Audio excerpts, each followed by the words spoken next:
I think interestingly, we have not seen any impact in our sales because of this.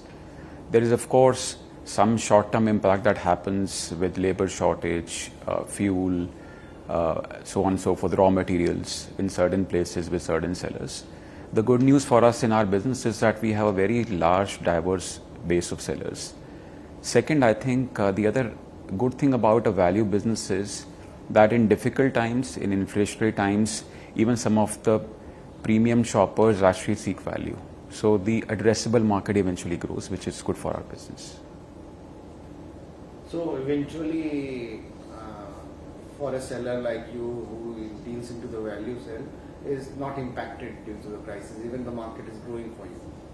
Yeah, because we look at some of these as more long-term things, and I think in the 6 to 9 months to 1 year window, I think this will not have a huge impact. I mean, it will all settle down. There are some short-term pressures that some of the partners are facing, but at an overall level, we see the business growing quite healthily. So I think if I just step back and look at the Indian market today, the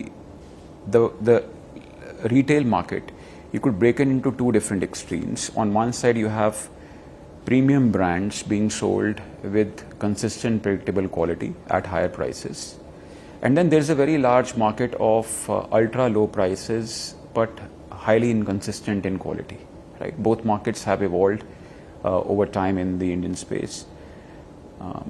Recently, in the last few years, what we also see when we look at offline, for example, a lot of value players have come in who have tried to address the middle between the two, which is affordable value prices, not the premium prices, but at the same time, more consistency in quality, more consistency and variety in trends.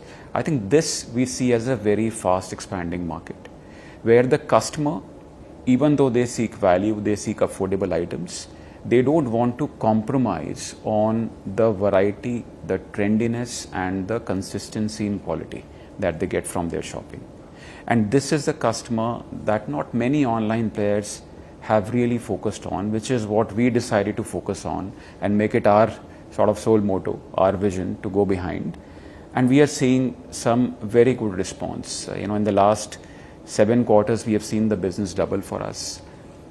Even within this, where we have focused most on is lifestyle as a category or as a super category, which has combination of largely fashion, home and beauty products. Right? These are the 3 big categories, if I were to say, which today constitute almost 90% of our business, where we're seeing maximum growth, as well as where customers are vying for variety, they are seeking aspiration to meet their own value standards, and they don't want to compromise on value for money.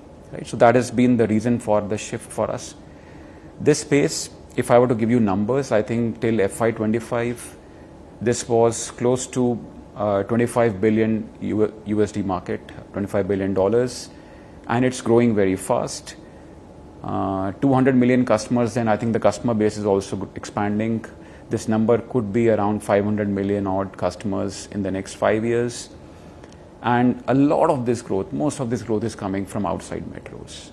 So today also, as we see, more than 80% of our business comes from outside metros. So that's the market we are after right now. So, as you said, 80% of business is coming from outside metro. So, it is a model which you have purposely designed, or it is the consumer demand on which you are reacting? Yeah, it's a very good question. I think this is something which is sort of an ecosystem build-up that is happening in India for a few key reasons that have happened in the last 10 to 15 years.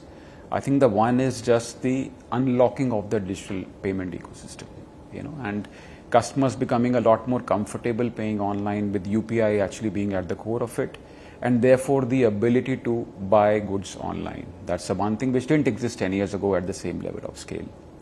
The other big unlock that has happened is the cost of data, and that I think with the data coming down significantly in prices, customers are more comfortable spending a lot more time browsing and therefore buying.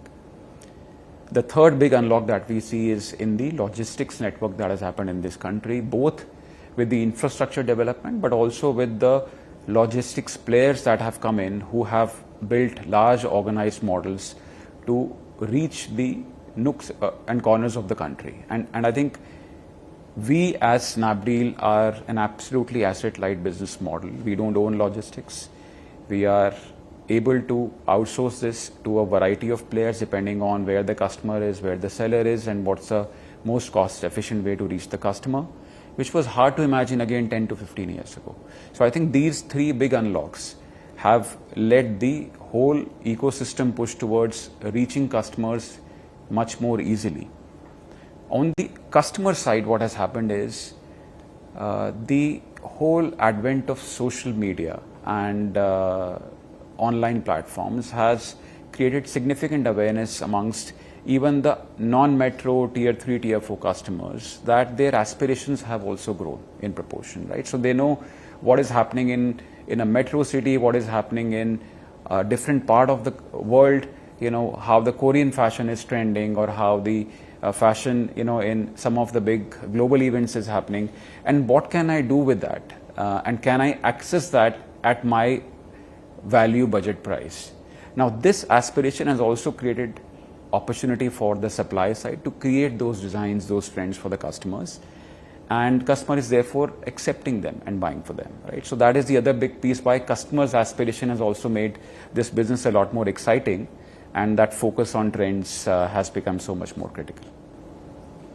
So with all these innovation, which kind of growth Snapdeal expect in its sales? It also had in the last FY, and what is the expectation for the current FY? I think from a growth perspective, as I mentioned, over the last 7 quarters, we have seen our business doubling in terms of volumes. And I think future growth, is anybody's guess where it will go. But we see this strong momentum growing for us year on year. And that I think there is no sort of headwind that we see which would come in the way in that. What is the vision? What is the Snapdeal vision about the e-commerce ecosystem growing in the marketing going forward? So Snapdeal's vision is to create a trusted, value lifestyle platform for the value savvy shopper of this country. And when I say value savvy shopper, I want to distinguish them from only a value conscious shopper.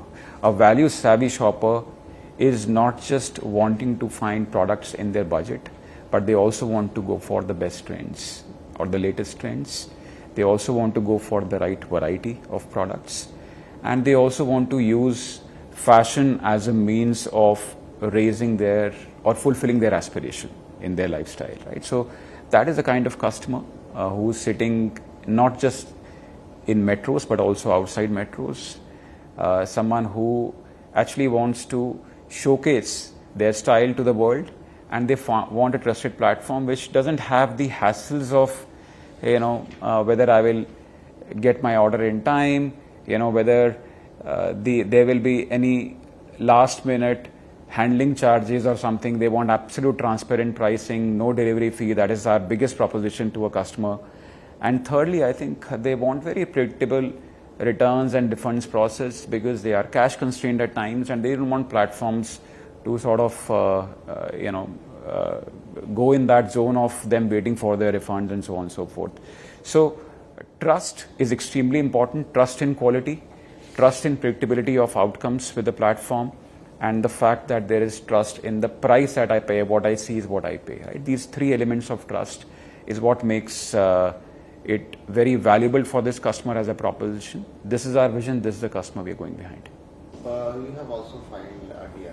So what is the status of the IPO when you are coming with it? Yeah, I think the DRHP has been filed last year.